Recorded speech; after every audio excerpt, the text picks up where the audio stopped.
Pepa Gcash, 1,000. Ah? Ito number.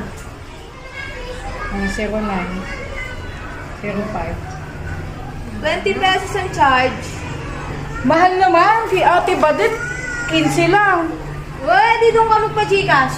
Okay na yung number, ay send mo na lang pala sa kanya. Ito yung number niya, oh. Ano? Mahal-mahal sa'yo.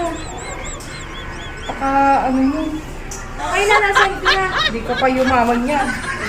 Huwag ka na magpapa-Gcash dito ah. Wow!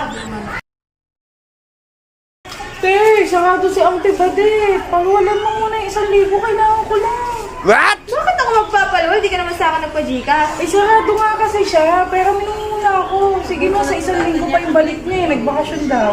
Pwede sa 1 linggo ka na magpera. Ganun lang yun eh. Bait talaga nito. Alam mo, bait mo talaga.